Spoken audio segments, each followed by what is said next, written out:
Kehadirannya di forum PBB berbicara mewakili 270 juta rakyat Indonesia adalah tanda bahwa doa leluhur dan ulama menemukan jalannya.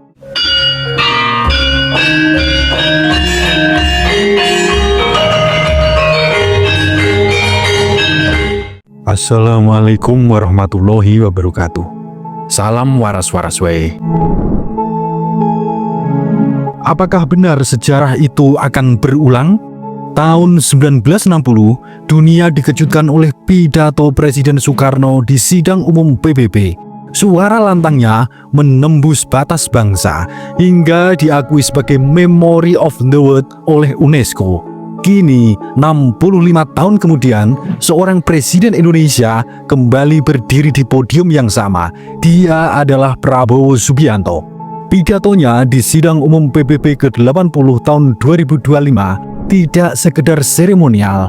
Banyak yang menilai inilah momen bersejarah yang bisa menjadi kenangan dunia. Tapi pertanyaannya, apa yang membuat pidato ini begitu penting? Bukan hanya dari sisi politik, melainkan juga dari sisi spiritual. Sebelum kita bedah satu persatu, silahkan tulis doa dan harapan kita semua untuk negeri ini di kolom komentar. Dan bagi sedulurku yang muslim, jangan lupa tulis sholawat. Atas berkat rahmat Allah Subhanahu wa Ta'ala, doa-doa kita semua terkabul. Pertanda yang pertama, kebangkitan energi Nusantara. Spiritualis Nusantara meyakini bahwa setiap bangsa punya energi kolektif yang diwariskan leluhur. Energi ini bisa tertutup oleh penjajahan, keserakahan, atau lupa pada jati diri. Indonesia pernah mengalami itu. Ratusan tahun dijajah, suara bangsa ini ditekan. Namun saat Prabowo berbicara di hadapan dunia, banyak yang melihat ini sebagai pertanda energi Nusantara yang bangkit kembali.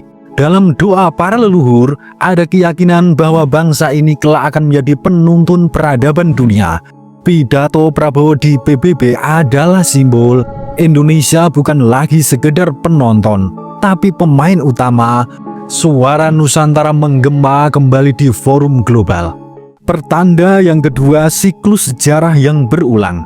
Kalau kita hitung, pidato Soekarno tahun 1960 dengan pidato Prabowo tahun 2025 terpaut 65 tahun. Dalam hitungan Jawa, 65 adalah angka siklus besar. Artinya, ada putaran sejarah yang kembali ke titik awal. Soekarno memperingatkan dunia tentang bahaya neokolonialisme. Prabowo kini berbicara di era yang sama gentingnya. Perang global, perebutan energi, hingga ancaman perpecahan dunia. Bedanya, kali ini Indonesia tidak lagi berbicara sendirian. Indonesia sudah menjadi negara yang disegani, punya mitra yang besar, dan punya peran menentukan. Secara spiritual, ini menandakan bahwa lingkaran sejarah Nusantara sudah lengkap. Generasi baru melanjutkan warisan lama dengan cara yang berbeda, tapi dengan tujuan yang sama, melawan ketidakadilan global. Pertanda ketiga, doa leluhur dan ulama yang terjawab. Sejak puluhan tahun lalu, banyak ulama, kiai, dan tokoh spiritual di Nusantara berdoa agar bangsa ini dipimpin oleh sosok yang kuat, adil, dan berani. Doa itu tidak hilang. Dalam tradisi Jawa maupun Nusantara, doa sering dianggap sebagai energi yang menunggu waktu untuk terkabul. Prabowo dianggap sebagai pemimpin yang membawa titipan doa itu. Kehadirannya di forum PBB berbicara mewakili 270 juta rakyat Indonesia adalah tanda bahwa doa leluhur dan ulama menemukan jalannya. Spiritualis Nusantara menyebut ketika doa dan realitas bertemu, itu disebut titisan momentum. Artinya sudah waktunya, dan pidato di PBB ini adalah momen itu. Pertanda yang keempat, dunia mulai mengakui Indonesia adalah Nusantara yang bangkit kembali. Pidato di PBB bukan sembarang pidato. Itu adalah panggung dunia. Setiap kata dicatat, setiap kalimat dianalisis. Dan ketika Prabowo berbicara lantang, dunia mendengarkan. Secara spiritual, ini adalah tanda bahwa gong besar Nusantara telah dipukul di hadapan umat manusia. Suara bangsa ini tidak bisa lagi diabaikan. Indonesia punya posisi, punya visi, dan punya legitimasi moral untuk bicara. Kalau dulu Soekarno memperingatkan dunia, kini Prabowo memberi arah bahwa di tengah perebutan kekuasaan global, Indonesia menawarkan jalan tengah, kerjasama, keadilan, dan kemanusiaan. Pertanda yang kelima, Nusantara penentu peradaban dunia.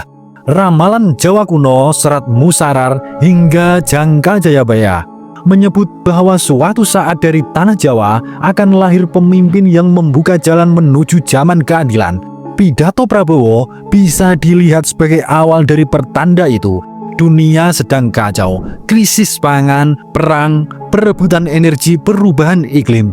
Semua butuh arah baru, dan Indonesia punya modal spiritual, sejarah, dan sumber daya untuk menjadi penentu peradaban baru. Secara spiritual, ini bukan kebetulan. Pidato Prabowo di PBB adalah tanda bahwa Indonesia sedang bergerak menuju peran global yang pernah diramalkan leluhur. Mari kita bandingkan sejenak. Soekarno tahun 1960 berbicara tentang neokolonialisme. Kata-katanya keras, lantang, dan penuh peringatan. Dunia terhenyak. Prabowo di tahun 2025 berbicara di era yang berbeda.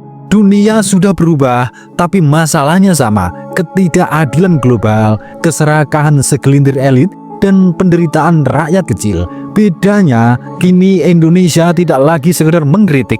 Indonesia menawarkan solusi, mengajak kerjasama, dan memperlihatkan diri sebagai jembatan dunia. Inilah mengapa banyak spiritualis menilai pidato Prabowo adalah penerus energi Soekarno, tapi dengan wujud yang berbeda. UNESCO menyebut pidato Soekarno sebagai memory of the world karena punya dampak universal. Pidato Prabowo punya potensi yang sama, bukan hanya karena isi pidatonya, tapi karena momentum sejarah yang menyertainya. Dunia sedang berada di titik kritis. Indonesia baru saja melewati transisi kepemimpinan. Ada kebangkitan spiritual Nusantara yang mulai terasa.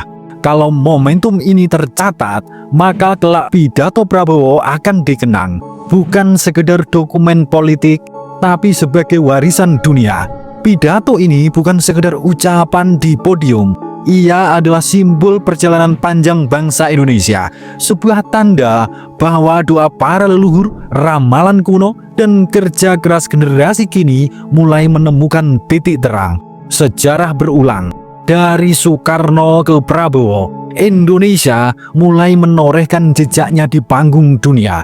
Dan mungkin inilah awal dari zaman kebangkitan yang selama ini kita nantikan. Suradiro Joyoningrat lebur dening pangastuti. Wassalamualaikum warahmatullahi wabarakatuh.